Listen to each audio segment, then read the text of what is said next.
Olá, tudo bem? Prazer enorme ter você aqui comigo. Hoje daremos continuidade ao nosso querido livro Nosso Lar.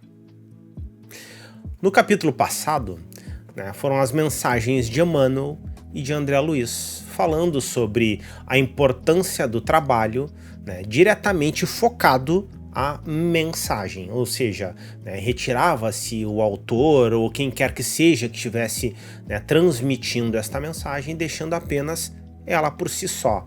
E a importância da nossa evolução, a importância de estarmos aqui na Terra para seguirmos o nosso caminho de aprendizagem e principalmente de crescimento espiritual. Então essa foi uma dos pontos importantes do capítulo passado, referente à introdução. As mensagens de Emmanuel, juntamente com a mensagem de André, juntaram e reuniram todo este processo importantíssimo para o nosso aprendizado. Hoje damos sequência ao próximo capítulo. Então, vou colocar aqui os meus olhos.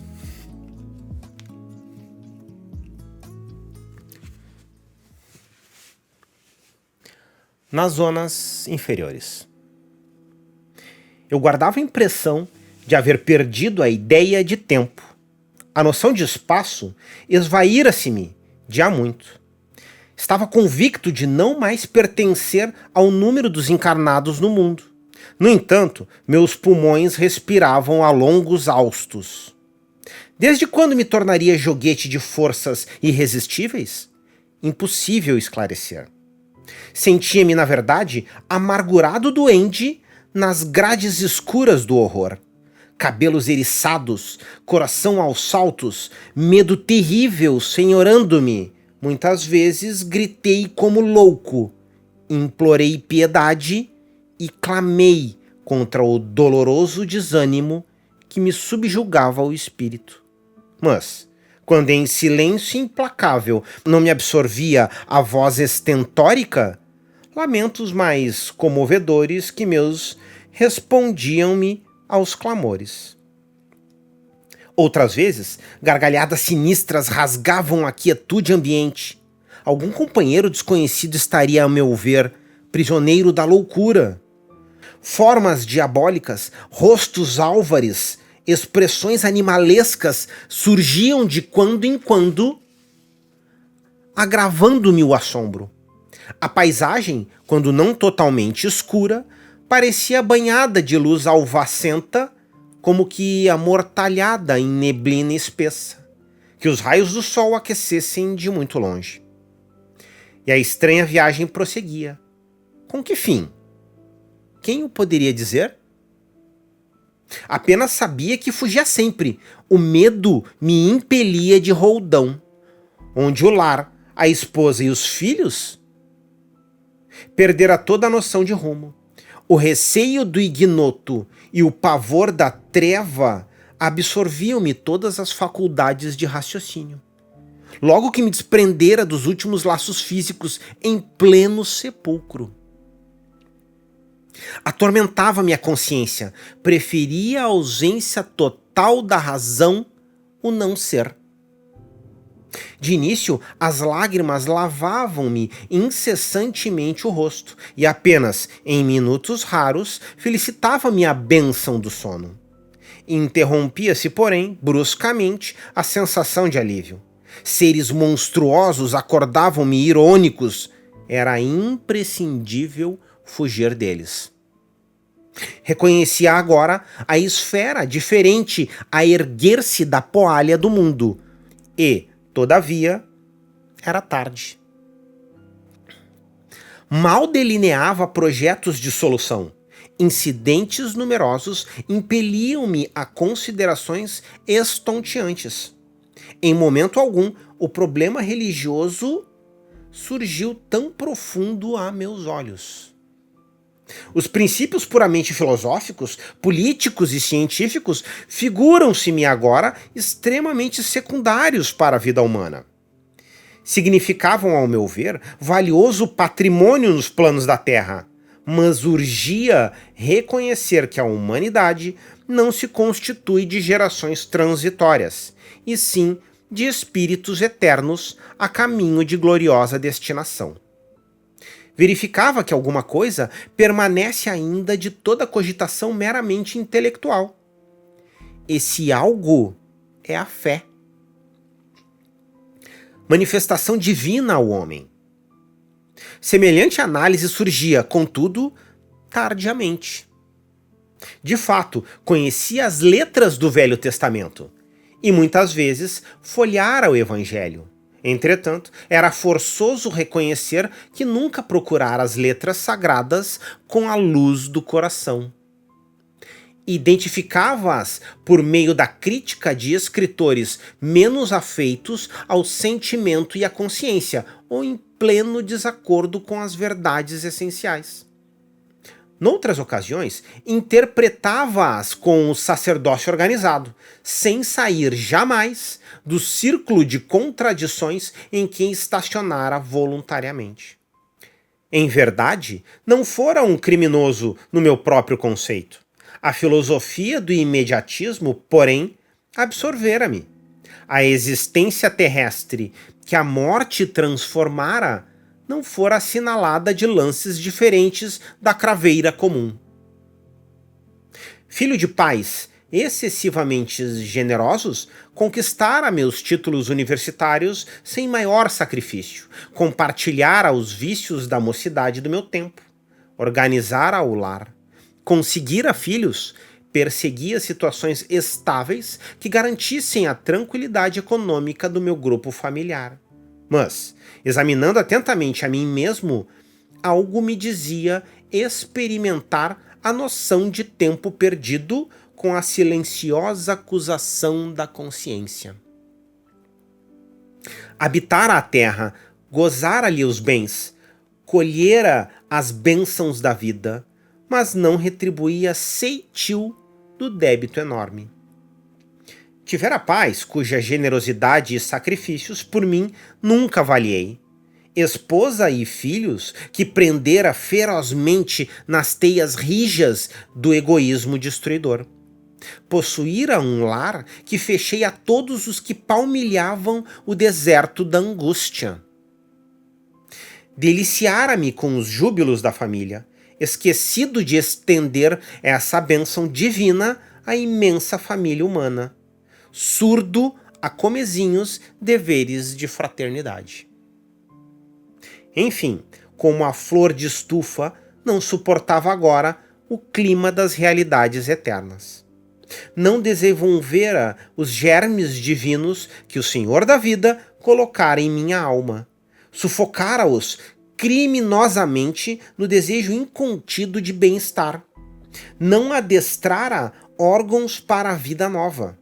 Era justo, pois, que aí despertasse a maneira de aleijado que, restituído ao rio infinito da eternidade, não pudesse acompanhar senão compulsoriamente a carreira incessante das águas. Ou como mendigo infeliz que, exausto em pleno deserto, perambula à mercê de impetuosos tufões. Ó, amigos da terra, quantos de vós poderei evitar o caminho da amargura com um preparo dos campos interiores do coração? Acendei vossas luzes antes de atravessar a grande sombra. Buscai a verdade antes que a verdade vos surpreenda. Suai agora para não chorardes depois. Bom, vamos falar um pouquinho sobre o que aconteceu neste primeiro capítulo. É importante ressaltar que as frases de André Luiz, por mais que você leia e releia, você vai tirar sempre ensinamentos incríveis, não importa quantas vezes a gente lê a coleção inteira dele. Tem uma frase que diz assim, ler a coleção inteira ou ler todos os livros espíritas a gente pode ler tranquilamente. Tirar os ensinamentos desses livros não acontecerá numa única encarnação. Então isso é muito importante a gente entender. Outra coisa importante que eu gosto de ressaltar é que essa é uma pequena, humilde contribuição da minha parte, que eu sempre gosto de comentar alguma coisinha sobre o que acontece nas lindas e maravilhosas palavras de André Luiz. Tá bom? Então vamos lá. Uma das coisas que André falou foi: reconhecia agora a esfera diferente a erguer-se da poeira do mundo. E, todavia, era tarde. Pensamentos angustiosos atritavam-me o cérebro. Bom, então no momento do seu desencarne, né, e naquele momento ele entendia que o mundo começava a ser de um outro jeito. As coisas começaram a ter um outro olhar. E quando ele se deu por conta, né, do que aconteceu e o que estava acontecendo, né, era um momento em que as coisas começaram a ter uma outra perspectiva na mente dele. E que neste momento ele começou a entender, né, as palavras que ele falou na introdução, que a vida não cessa e que realmente ele já não fazia mais parte, né, do mundo terreno, já estava no mundo espiritual. Outra coisa que ele comentou era forçoso reconhecer que nunca procurara as letras sagradas com a luz do coração. Então é muito importante a gente colocar que quando a gente realiza leituras, seja de que religião for, se são leituras do Alcorão, se são leituras da Bíblia, do Evangelho, não importa. O que importa é que a leitura tem que vir do coração. E como é que a leitura vem do coração? Ela é simples. Quando você lê um romance, né, sei lá, de uma novela, por exemplo, quando você está lendo isso, você lê e não se coloca nesse contexto. As leituras espirituais que são lidas com o coração são leituras em que a gente lê e se coloca no processo.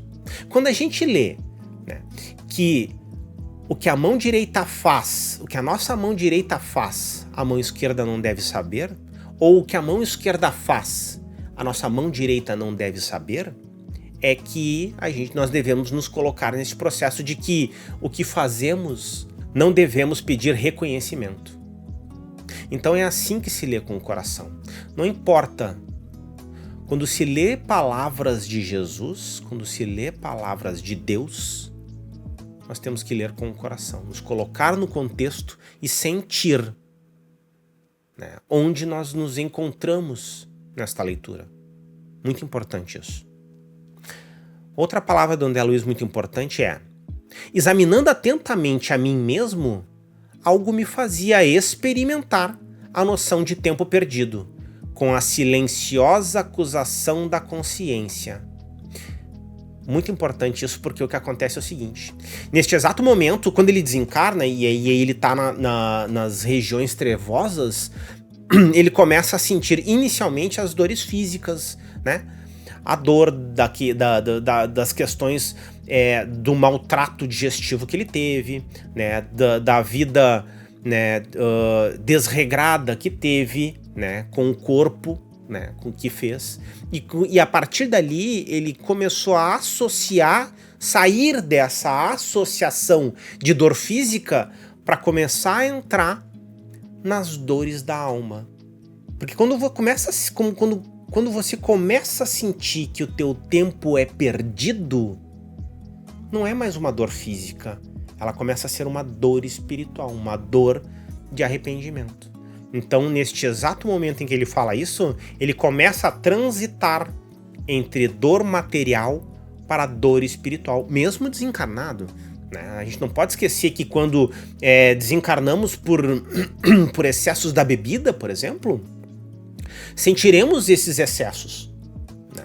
Sentiremos esses excessos, né? Se desencarnamos pela gula, sentiremos fome, né? E isso claro, dentro de diversos contextos, de diversos aprendizados, devemos ponderar as coisas, né? Não podemos simplesmente cravar isso, né? Não podemos simplesmente julgar esse processo, mas que sim, enfrentaremos face a face as nossas ações. Isso é fato.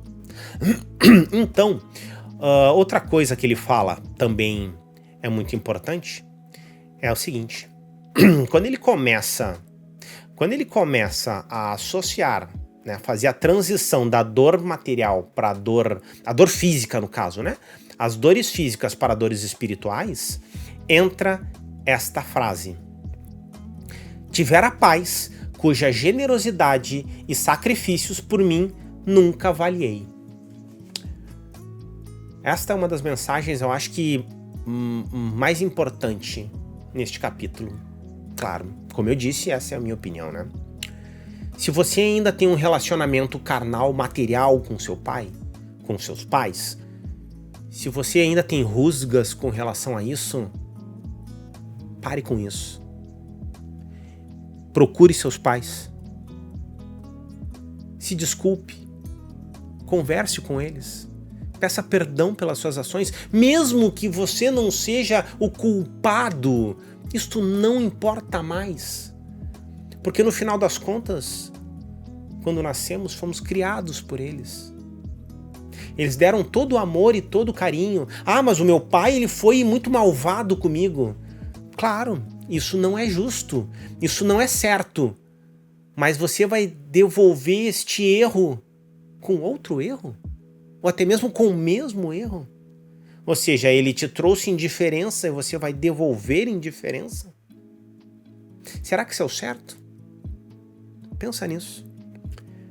Então procure seus pais. Converse com eles.